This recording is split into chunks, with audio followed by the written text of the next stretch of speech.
Welcome to the party, pals. GRC Mafia. Right out of the gate, definitely want to mention to everybody that we're here to break down barriers, foster collaboration and community, working towards a more secure future for everybody. Definitely a learning and growing environment. And then also, especially this session here, if you guys would like to come up on stage, you're definitely encouraged to do so. I'll be dropping one of the stage links here in just a moment. And then just ask questions, share resources. If you'd like to share your personal LinkedIn, the best place to do that is inside of the Discord server, which I'm going to go ahead and drop in chat here. And then even if it doesn't pertain to exactly what we're talking about, worst case scenario, we'll circle back around to that. Don't share anything that you don't want to be public. If you happen to do so, reach out to me on Discord, LinkedIn, or you can also reach me at contact@studygrc.org. Oh, look at that. PBO popping in. GRC Mafia. And then you guys may or may not have heard of B-Dubs. But so B-Dubs has the CISSP study group currently ongoing every Tuesday and on Saturdays as well. That's going into the chat too for the CISSP.britwhite.io. And then also B-Dubs puts out a cybersecurity GRC blog every single Monday as well. And then of course we have our website and our resources page as well for like our LinkedIn, the resources page, which is also going in chat. And then we also have our calendar as well that will be the most accurate for the upcoming events and so forth. And then let me go ahead and transition over here. And if you guys weren't already subscribed to PBO, there's PBO's channel as well. So this is video 2 of 5 regarding the HITRUST Assessment Handbook webinar series. And that's what I have up on the screen right here. Is you can see that they have session 1 and then it goes down to session 5. I just wanted to, provide the option for people to come up on stage and discuss it further and so forth. But these are freely available. I'll drop the link to this in the chat as well. It should be in the description of this video too. And so the one for the second part of the series is this scoping a HITRUST assessment. So if anybody had any questions or you guys want to talk about it further or otherwise, you're more than welcome to come up on stage. Absolute worst case scenario, I'll handle this like NIST and we could just start reading the doc, which I think is the best way to learn, in my opinion.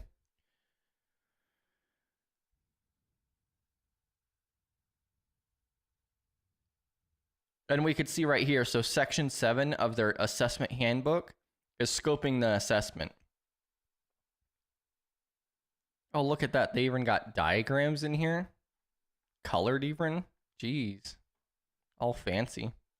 And then also cyber research was confused regarding like the GRC Mafia badge. So that is Thursday nights. So later tonight, we'll be meeting up for our open discussions meeting. And then you can collect that tonight at 6 p.m. Central. That's when that gets enabled.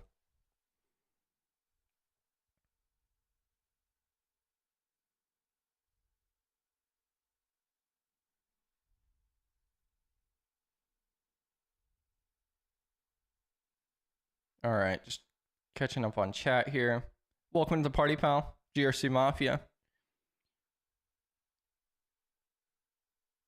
All right, so I'm going to go ahead and just start going through this on the assessment scoping and skim through it here.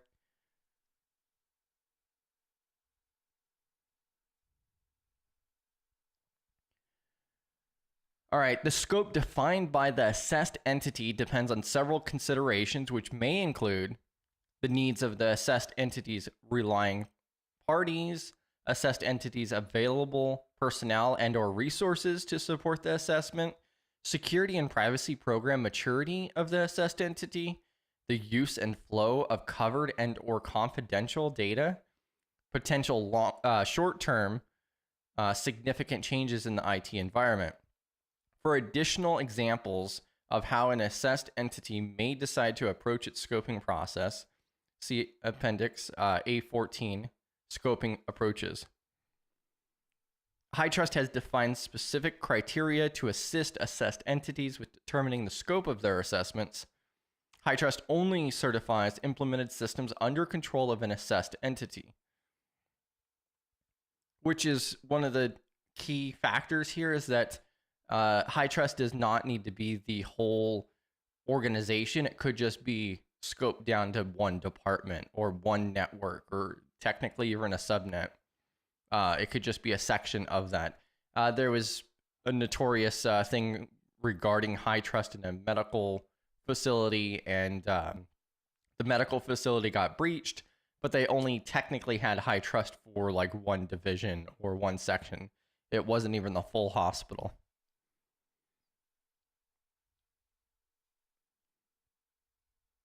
Okay, good. I did drop the stage link. I haven't completely lost it yet. Bam.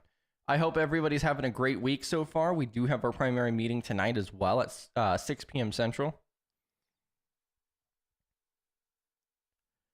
And then right here, it's also talking about required scope components in chapter 7.2.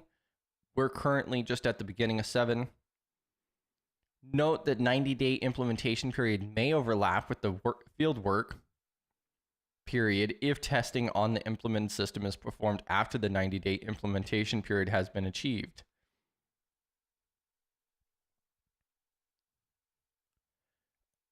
They also have their note here. HITRUST uses the term system, information system, and platform interchangeably. I mean, I think that makes sense. That's pretty understandable. As far as system, information system, and platform being used interchangeably. And so this is an example of the 90-day. So we're looking at assessed entity implements a new system, March 1st, external assessor fieldwork start date. So that's the actual start of it for the external. External assessor may start testing systems. So March to like mid-April. Oh, then June 1st, external assessor field work end date. End date. 7.1.3. HITRUST cannot certify applications where the application instances is not under the control of the assessed entity. HITRUST cannot certify mobile applications. However, the back-end infrastructure supporting that application can be certified. For an example, a cloud service provider can certify the systems it provides to customers, but the customer is responsible for certifying the system, the specific platform it will be customizing and operating utilizing the CSP's infrastructure. And that also makes sense as well. So they're not, it's not from a DevSecOps standpoint, really. It's more of the individual system that you're in control of. So like it mentions here, is you can't certify a mobile app because that's code running on somebody else's device. But you can certify the servers that connects to, where that data is stored, the databases that it uses, and so forth. Let's see here. I didn't even post this in Discord either.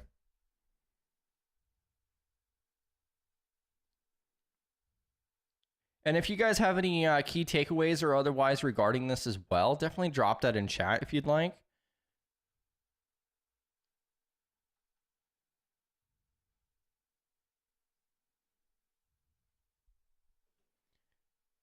HITRUST incorporates the facilities included in the scope of an assessment within the certification letter to provide the assessed entity and its relying parties context around the location of an in-scope platforms.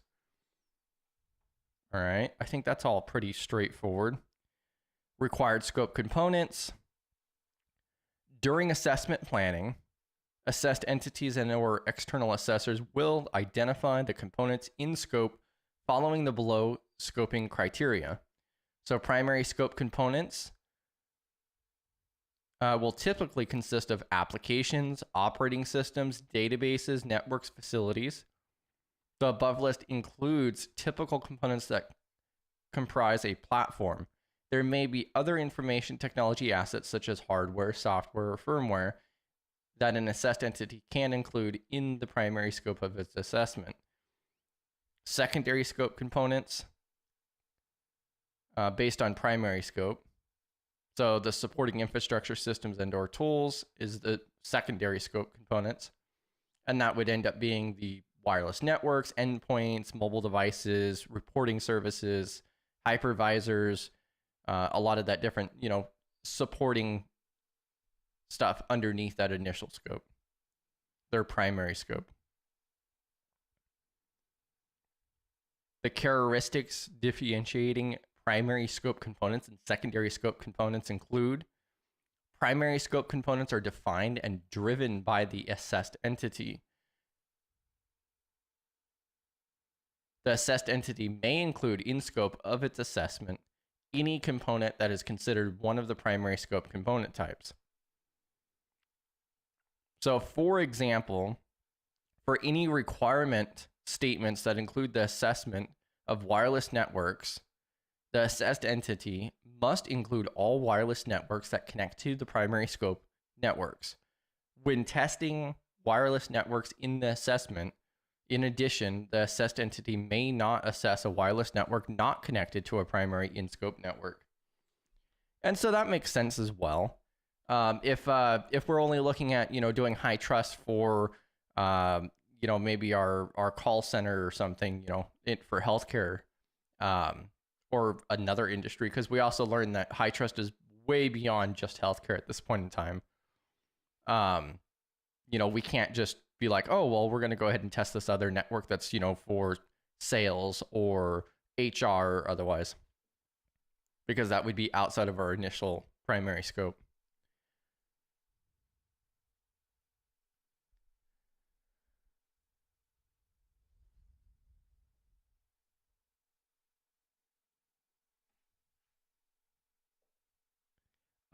So technically,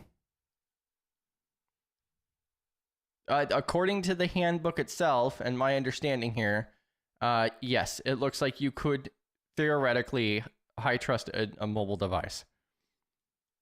So that would still follow underneath mobile devices and endpoints for a secondary scope.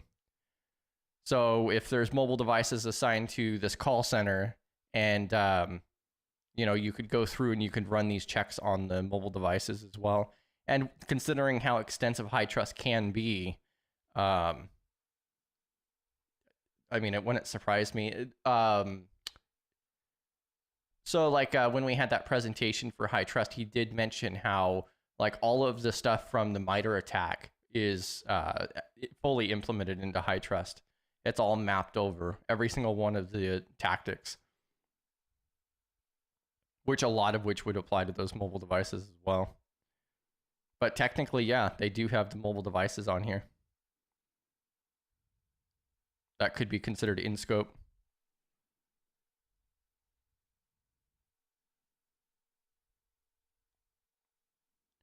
Do you know which scoping elements might be delegated to internal teams versus external assessors? So it does state here that the elements are actually dictated by the assessed entity. So the company is the one who decides the scope and what is involved with the scope, and then an internal.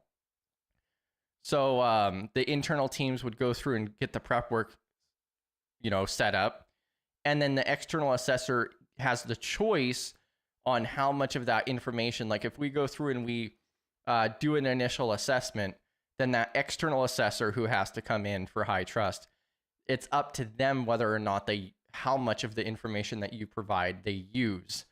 So maybe they'll go through and they'll redo the entire and check every single section or otherwise, but they could theoretically run completely off of that as well. But the external assessor would have to go through X many and take X many samples as well. That's one of the things that I found interesting is that you could do the prep work for the external assessor and do an initial assessment to see what the gap is and so forth. But it's up to that external assessor how much of that they actually leverage and use. What do you think about that, by the way, PBO? You think you could get a mobile device up to HITRUST? I mean, considering the fact that it has, I think it would also depend on what tier you're at too, because they have the 3 primary tiers. And I couldn't imagine there'd be that much for mobile devices in the lower tier. Because I think there's like 54 controls or less in the lower tier. I think it's like E1 or something.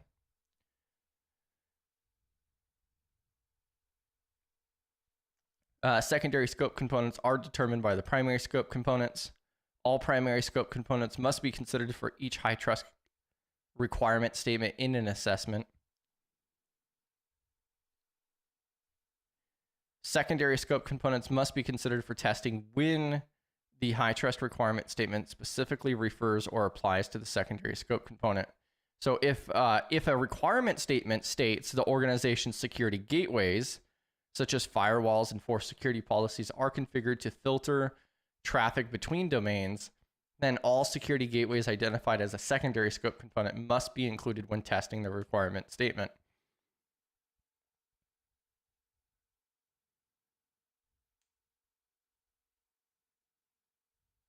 So note, it is possible for a scope component to be both a primary and secondary scope component.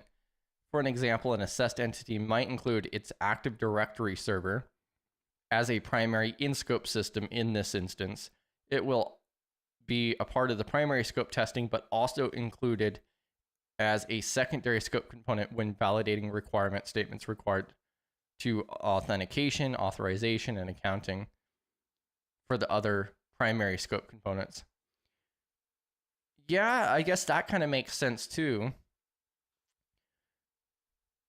So like if you're using, Active Directory on your networks or on your systems, then Active Directory would not only, the server itself would be considered the primary, but then also it would be considered a secondary scope component when it's referenced from one of the other systems.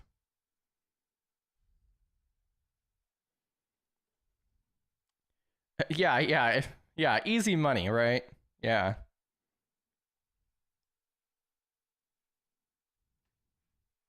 Yeah, PBO over here is just going to, knock it right out. No problems. Primary scope components, scoping considerations. And so also a really good one coming up here in a moment is the carve-outs. So the following must be considered when determining the primary scope components during an assessment.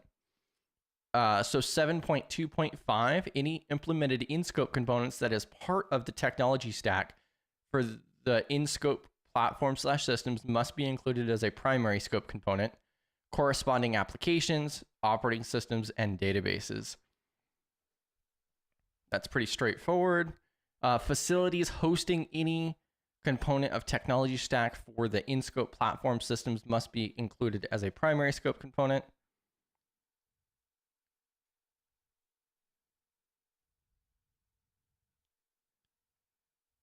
So the facilities themselves would have to be considered a primary scope component as well.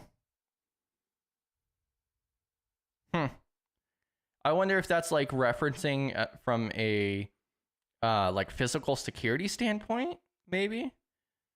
Stating that the facility is hosting any component stack that's within scope would have to be considered a primary scope component. That kind of makes me think of like the physical security aspects. But I guess that could also come down to governance as well. Welcome to the Party Pal AMK. And we also got Cam and PBO. Cyber Research popped in. Rania, Bentech. Yeah, and I hope you are feeling well, or a little bit better, Cam.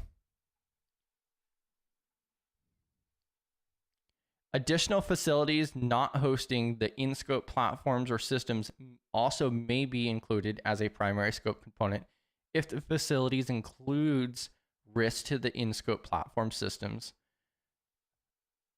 such as employees directly assessing the in-scope platform from the location.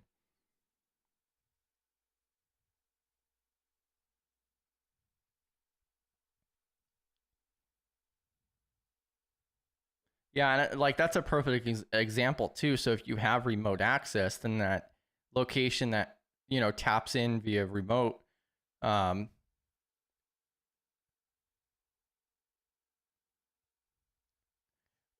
could also be considered. But that's some weird language there though, because it says may be included as a primary scope component if the facilities include risk to the in-scope platform systems. So it just says may be included. It doesn't say that it has to be included. I wish that was a little bit more clarifying there. That like, oh, if we are doing remote access to these in-scope items, then, does that remote location need to be addressed as well? That could get pretty daunting. Welcome to the party, pal, Brexy, listening in as well.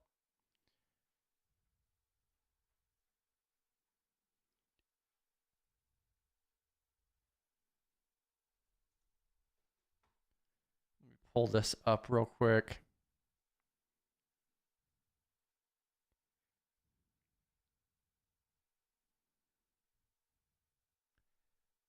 And then I was just going to go ahead and drop this as well. So this is the video that we had just a few weeks ago with Ryan.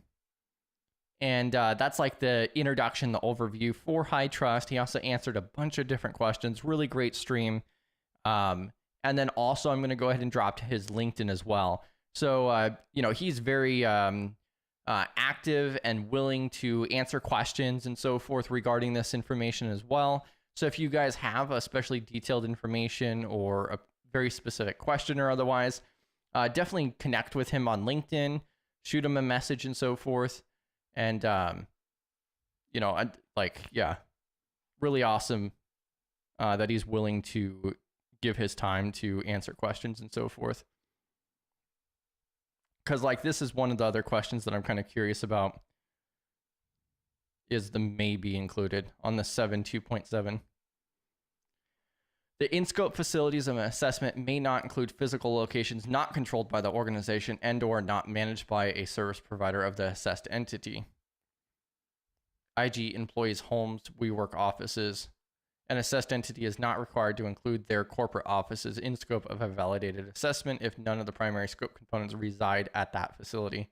I wonder how that would work if you just like co-locate like a server inside of a data center. So let's say the data center does not have HITRUST, and then you co-locate and pay for you to host your own physical server on site at that data center, and then you want your server to be HITRUST certified. Then, I mean, that could kind of complicate things a little bit too.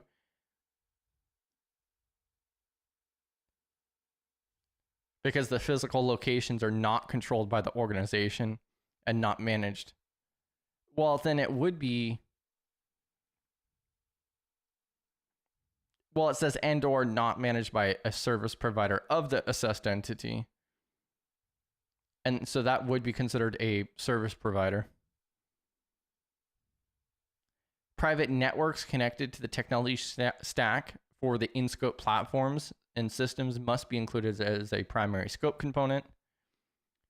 Note, the HITRUST glossary defines private network as a telecommunications network designed and operated to convey traffic between systems and users who share a common purpose, branches of a company, or individual school campuses.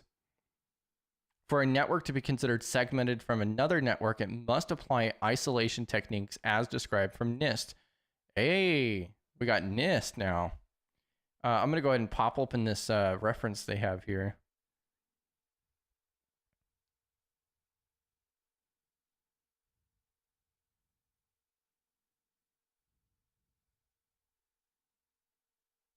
Okay, so they're referencing, it appears that they are referencing that out to 800.171 revision 2.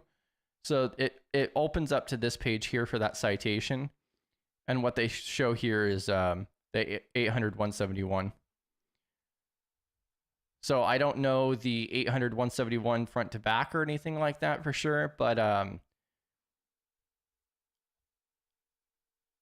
I would be looking to see, what it states as far as the isolation techniques. We do have a Trello board for that, though. Additional networks not connecting to the in-scope platform systems may be included as a primary scope component.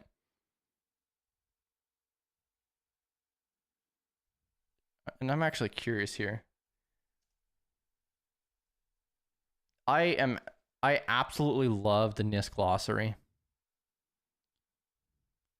And I haven't looked this up before, but let's see what pops up here. So I just searched for isolated network. I don't see anything off the bat here, though.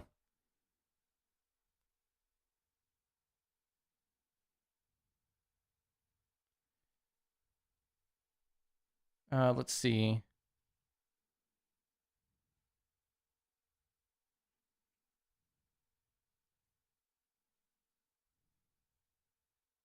Yeah, it mentions isolation techniques, but maybe it could also be talking about segmented.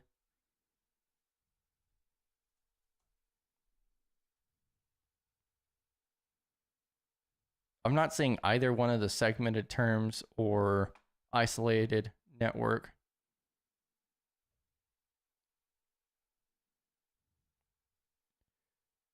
So it is referencing regarding like the implementing subnetworks with firewalls, boundary protection, some of the different controls in that 171, it looks like. Let me double check chat. Yeah, I love the fact. Oh, it just canceled it out.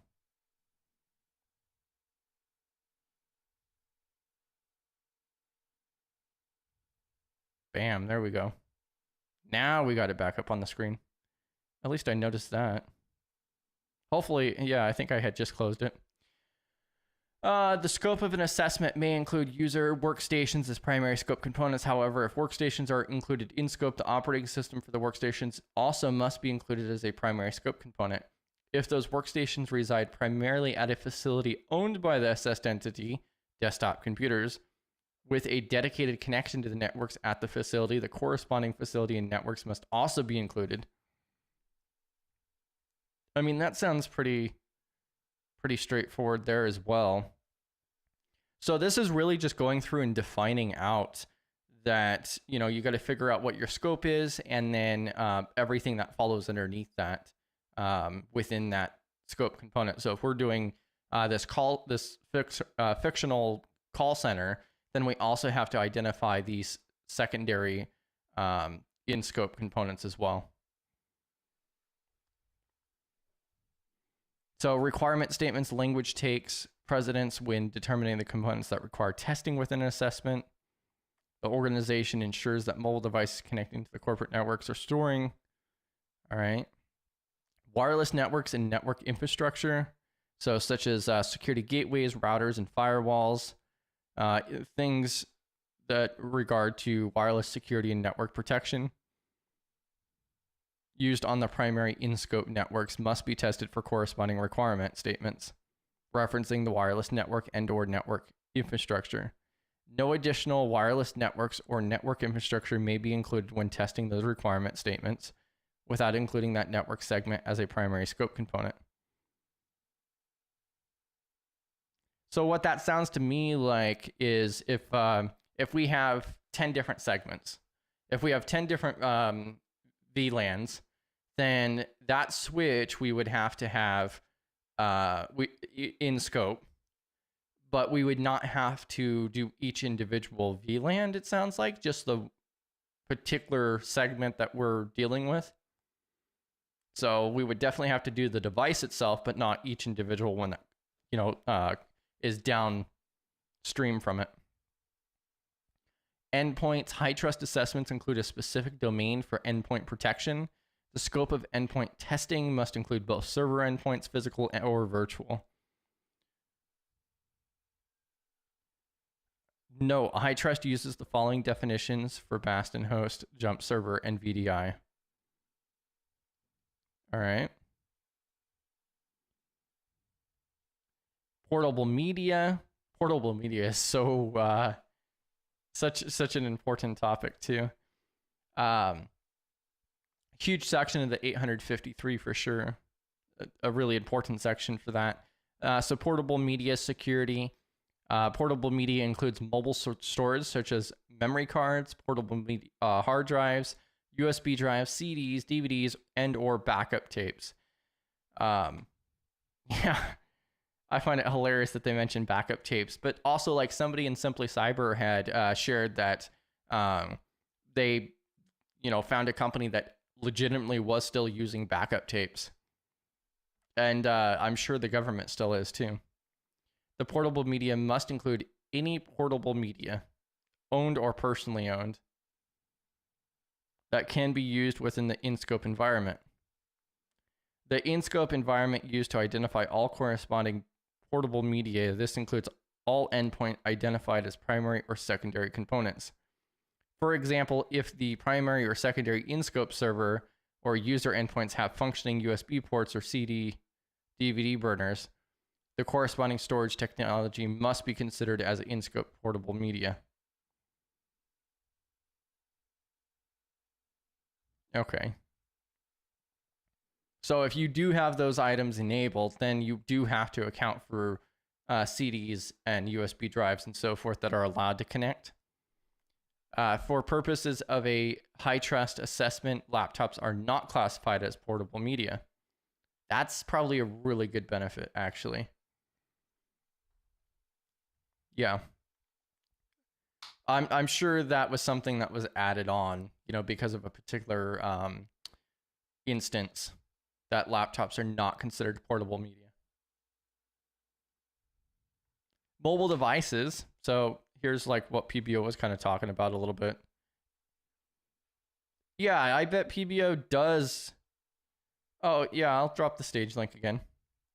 PBO is going to come share with us why tapes are, the God King. I would not be surprised if PBO does all of his backups on tapes. I mean, one benefit is that I would say the majority of the population nowadays probably doesn't even know how to recover or, take off of backup tapes anyway. So, you have that benefit of it.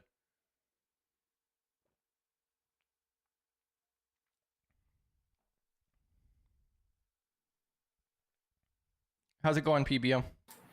It's going okay. There was a couple of things. The one, I'll go in reverse.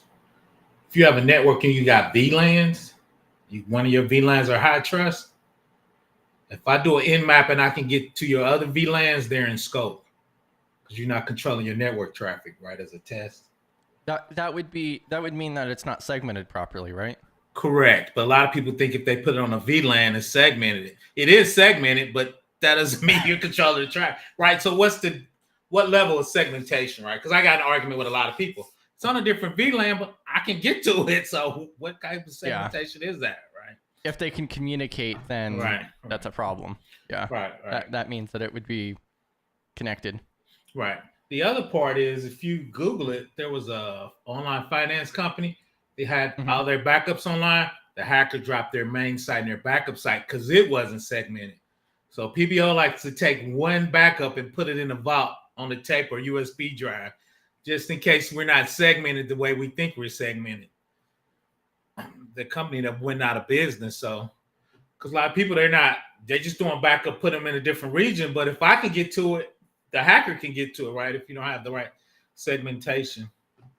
Yeah, and especially out of the people that I've talked to, it seems like scoping seems to be a significant issue because you have to clearly define that early on. Right, and most people don't get that right. So what happens is your whole company's really in scope after a while because you can get to everything and it's not properly segmented.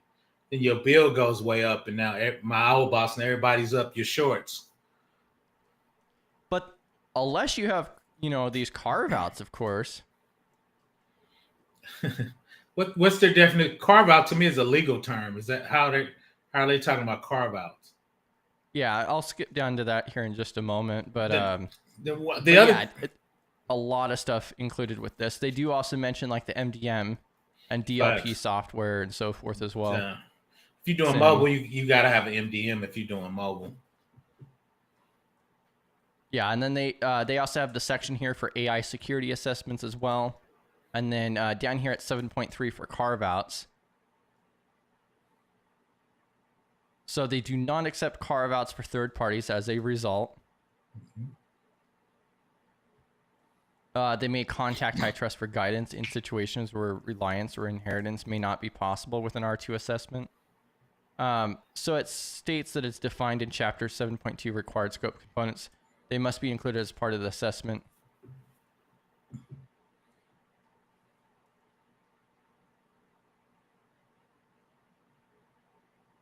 So like you brought up it's that scoping part.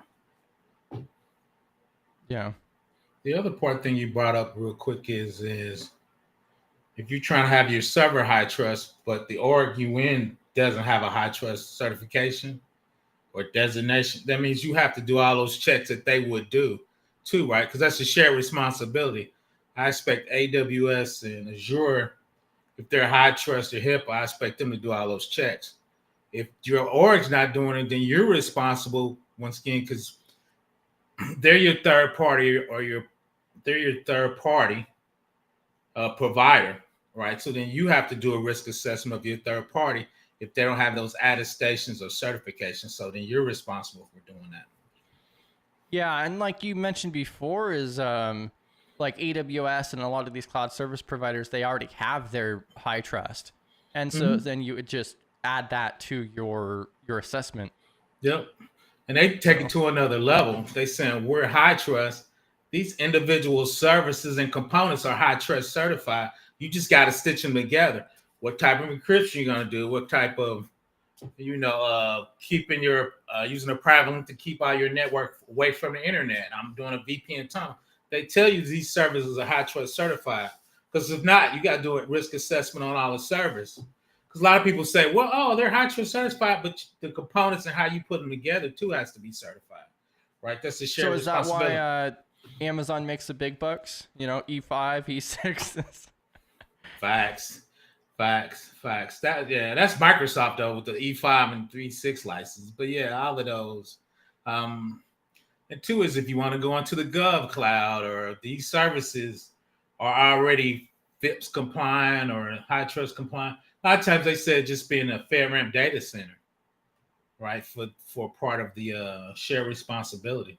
So all the big providers tells you these regions and these data centers are HITRUST certified or whatever certification you need for that particular job. Yeah, and it uses here as an example for the carve out is a cloud service provider. So you can do the carve out exclusions from scope. Yeah. So, bam. Are you going live later today? Oh, that's be incorrect. No, I'm saving it for y'all. Are we going live? Come on, PBO. I want to make sure I want to make sure I'm supporting, man. Make sure I'm supporting. What y'all talking? We just AMAing it tonight, right? Correct. So the first 2 weeks of every single month, we typically go through and have talks. And then this month we actually had 3. But then the middle of the month, so this meeting tonight is just open discussion, no set topics designated. Worst case scenario, we talk about NIST. And then the last Thursday of every month is that job readiness live stream. So, bam. But I did pull up PBO's channel here too, so I'm throwing this in chat if you guys are not familiar. Oh, if I type it right. There we go. Bam. Oh, shit. Every single Tuesday night, 9 p.m. Eastern. Right? Yep. And then not only that, but then also PBO is working on an 853 course. That he's behind on. They need to get back on that. You got to Oh, set. here we go. PBO loves AWS. So that's their HITRUST scope by the compliance program. If you scroll down, it shows you all the services and that are HITRUST certified that you can use. It's the box clicks right there. Last Updated update. April 11th. So shout out to us. That's why we charge y'all big bucks. So you as an architect of GRC, when you say, well, give me your stack you're using, you can make sure that they're using the proper components that are CSF certified. That is extensive. Facts, because they want to make the money. Well, long story short. How many of their services are not HITRUST? Anything you use, because you got to remember, though, is HITRUST is leaning on NIST 800. I'm just going to put it out there. So most of their stuff is already NIST 800, so that's going to cover most of your other compliances. And then after you go through and do that, inside of the panel, you can go through and actually request their certification, right? Yeah, you don't have to request it. There's AWS artifacts. So if you pay a certain amount of money, which is really anything, you can go out there and download those certifications. So a lot of times I don't download it. I actually just take a screenshot of this and put it in my assessment. Because AWS is so big, people aren't going to argue with them, right? They're not like Ricky. Yeah. So I just take a screenshot of this and say, here's the components. I circle, these are components in the stack that this company's I'm assessment or whatever using. So they're, authorized to do this type of work. Now we still got to make sure like that would really expedite it. Oh, 100%. Yeah, 100%. Yeah, PBO is just going to be like, just put everything in the cloud and we're good to go. Now we still got to make sure they, they're encrypting the stuff in traffic. It stays inside their region. So there's still some stuff to do, but this cuts out at least like 80% of your work. So now you're worrying about the nuanced stuff, like, okay, what keys are they using? How are they using it? Are they using TLS 1.3? Yeah. Bam.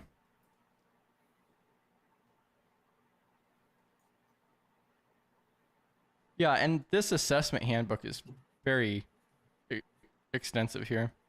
You switching over? So this is the what we're going through a moment ago as well. Mm-hmm, mm-hmm. But I mean that pretty much concludes it as far as the scoping, the assessment portion.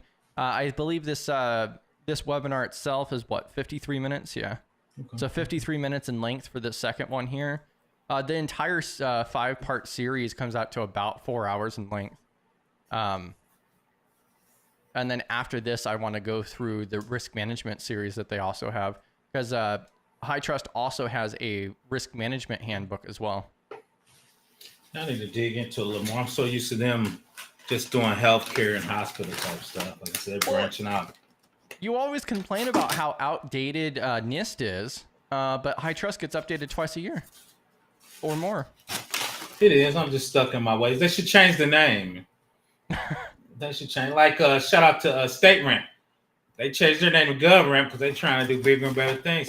What do you think HITRUST should change to? I don't know. Something HIPAA, HITRUST, New Trust. Hell, I don't know. New Trust. I don't know. Oh gosh. That's just me setting my ways, though. I'm old and grumpy. Okay, PBO is gonna chill with the Halliburton. Shout out to Halliburton. Yeah, that's right. He did that Reggie Miller choke signal. Shout out to that. Shout out to the New York Knicks. Shout out to Josh. We got you last night, though. I don't pay attention to any sports whatsoever, but I think that's what you guys are talking about. Yeah, I just do because they like in the last Final Four. I didn't follow basketball at all. Pacers sucked probably for the last decade. We just kind of getting back. But yeah, I think they should change. Patch it. They need to change the name, man. I like the trust though, man. Gov Trust. I don't know. We need to come up with a cool acronym for it, Chris. Patchy University, man. I don't know. Just got Patchy University. Something. As a neutral, it was one of the best games I've seen in a minute.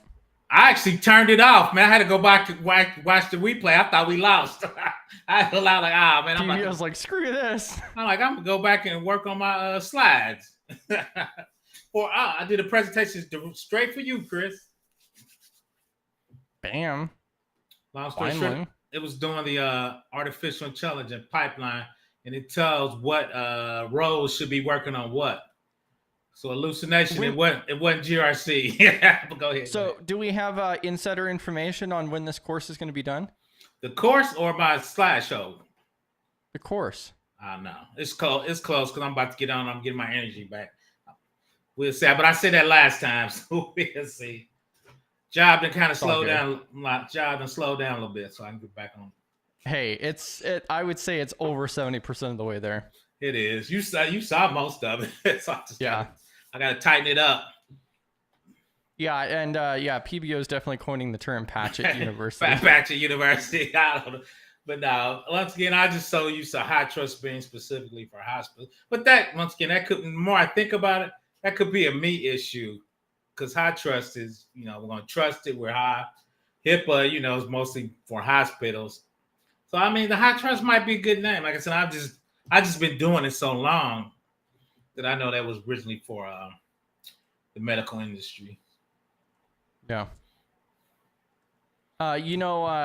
Black Hills has a special thing when they have their live streams for the Hack It. What they should do is they should have a patch it thing. So it's kind of like with us, how you do the GRC Mafia in chat. It's so that way you could, say, hey, I'm here kind of thing, and you get a special badge for it. They should change that up to patch it. Don't hack it, patch it. Come on. Cam, I'll be looking for that AI responsibilities breakdown video. Yep. Man, more and more work for PBO. I done one. I couldn't find. I got to do better with my SEO keywords. Yeah, I know you've talked about the AI stuff before, but yeah, you got to update your CMMC one as well. Yeah, I am. That's on my list. Yeah, I'm dropping these resources in chat again. So that first one's for the webinar series. The second one is for the scoping the assessment handbook portion. So those are the two primary resources here. And I love the fact that they have the whole series on one page for the handbook, which gives you a really good introduction to it. But we'll probably start bringing it to an end here in a moment. So bam. And then, PBO just keeps talking about AWS. You can see here. Facts. That's my thing. There's so much there. I mean, at least it has to do with the 53. Everything I do has to 53. So, like we talked about, I'm trying to in AWS. So when you're doing 800-53 or any federal compliance, you kind of know what services are used for what and how to do it. Like we talked about that separations of duties and who's responsible for what, shared responsibility. So, bam. Yeah. Thanks for coming up here. But yeah, I think we can bring this to an end. I dropped those in the chat. I'm going to go ahead and add the chapters and so forth in the description after this video. And then I'll catch you guys later tonight. So 6 p.m. Central Time, 7 p.m. Eastern. We'll be live for our primary weekly meeting. We'll just talk about PBO and his, time period for his course. Yep. Me failing as a person. I'm just You're so close on it, though. It's already really good, in my opinion. I got to tighten up a few things, and I got to get back with Ozier because he put some new standards on there. I think that took my win out. How he wants to document it in subtitles and all that good stuff that I wasn't doing. Yeah, and Josh mentions lots and lots to look into. So this video series here is really to just kind of discuss these a little bit further. So like this is part 2. So every Thursday, I went ahead and marked out 5 weeks for Thursday at 11 a.m. for this review session to give us the opportunity to, watch part 2 for today, for an example, and then talk about it a little bit further. Next week will be the 3rd video out of 5, just to discuss that particular topic in more depth. But I highly recommend watching the video series itself. That gives you a lot of really good information directly from them as well. Actually, when I saw it, I thought you was gonna have him back on, and he was talking about it at first. Right. Well, and if we have a particular topic or otherwise, we definitely could. I think we could get Ryan back. I think his presentation was really, really well. Mm-hmm. So 100%. far too many people have misconceptions about HITRUST, but I think one big reason for that is because A, the lack of marketing, and then also B, on the fact that it's they've changed so much. So they do so many updates and so forth. So yeah. But yeah, thank you guys for hopping in and joining us today. And I'll catch you guys later today. GRC Mafia.